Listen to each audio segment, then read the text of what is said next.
Be me, 28. Spent most of my 20s thinking love was a problem I could solve. Like if I just got the right haircut, right message timing, right shoes, right playlist, I'd unlock something.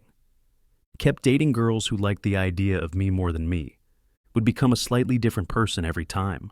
Less like a chameleon, more like a shapeshifter with no off switch. Never wanted to trick anyone, just wanted to be chosen. Friends said I was so good at reading people. Didn't realize it came from fear, not empathy. Fear that if they saw the real me, they'd walk. And some did. Others stayed just long enough to teach me how to disappear in plain sight. Got really good at first impressions, and terrible at second dates. Would leave conversations feeling like I performed well, but never felt known. And the lonelier I got, the more I tried to optimize. Started treating my life like a startup pitch. Bullet points, casual confidence, curated vulnerability. Even therapy became something I did to make myself more dateable. Not healthier, just more palatable. Burned out hard. Year ago, I crashed. Emotionally, socially. Couldn't keep pretending I was fine. Stopped trying to impress. Stopped trying to be mysterious. Started telling people when I was tired or anxious instead of masking it with sarcasm. Told a girl I didn't want a second date because I wasn't in a good headspace, not because of her. She said thanks for being honest. Felt weirdly healing. Like I gave her something I didn't even know I had. Began talking to friends more deeply. Not always often, but better. Stopped doing things just for the story. Started reading again, cooking real food, making playlists no one would hear, but me. Told myself I wasn't going to look for love for a while. Just wanted to stop feeling like a guest in my own life. Few months into this no-chasing phase, honestly kinda peaceful. Nights are quiet, heart doesn't spike every time my phone buzzes. Not looking for signs and emojis anymore. Then I meet Emma, not through an app, not a setup. She just shows up. Friend of a coworker at this low-key board game night. We're both bad at the game, like comically bad. Spend half the time misreading the rules and laughing about it. She snorts when she laughs. I pretend not to notice how warm that makes me feel. She makes some niche reference to Over the Garden Wall. I finish the quote without thinking. We just kinda pause, then keep playing. After the game, she says, "You don't talk like someone who's trying to win anyone over." Don't know if that's a compliment, but I smile. We don't exchange numbers. No big moment. Just a really decent night. See her again 2 weeks later. Same mutual circle. This time it's a trivia night at a dive bar. We're on the same team. She knows weird facts about mushrooms and obscure horror movies. I answer every question about anime intros. We lose terribly but laugh the most. Afterward, we stand outside, talking about nothing in particular. Cold air, warm hoodies. She says, "I like talking to you. You're calm, not boring, just not chaotic." Almost say something self-deprecating, but I don't. Just say, "I like talking to you too." We still don't exchange numbers, but I kind of hope I see her again.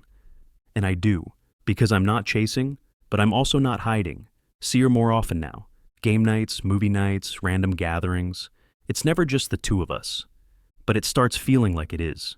She always ends up next to me. We joke about it. "You again?" It's becoming a problem. She sends me a meme one night. This is so us. Have a flashback to the old me. Would have overanalyzed it for hours. Instead, I just laugh. Send one back. No spiral. We start texting occasionally.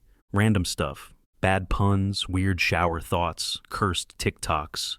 No pressure, no flirting. But the comfort starts stacking. We're building something, not rushing it, not even naming it. One evening, she invites me to help her set up for a small birthday thing. Just snacks and lights and folding chairs. Nothing fancy. We end up on the floor, splitting gummy bears by color. She says red is objectively the best flavor. I argue orange. We both pretend to be mad. She nudges my arm. Says, "You're easy to be around." Heart makes a small noise. After the party, we're the last ones cleaning. She offers me a leftover cupcake. We split it. Feels like a scene in a movie where nothing happens. But everything does. Don't kiss her. Don't confess. Just say, "Let me know if you need help again sometime." She smiles. I probably will. Leave with frosting on my sleeve and something softer in my chest. Not love yet, but the part where it starts. Weeks go by. We talk more. Not constantly. Just often enough that it feels like a rhythm. She sends a voice note one day, just her laughing at a dumb joke I made the night before. Replay it like 3 times. Not because of what she said, just the way she sounds when she's unfiltered. She texts, "Hey, random question. Want to help me move a bookshelf this weekend?" Say yes without hesitation.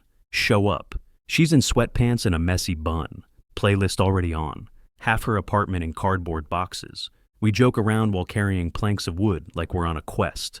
Somewhere between flat pack rage and pizza break.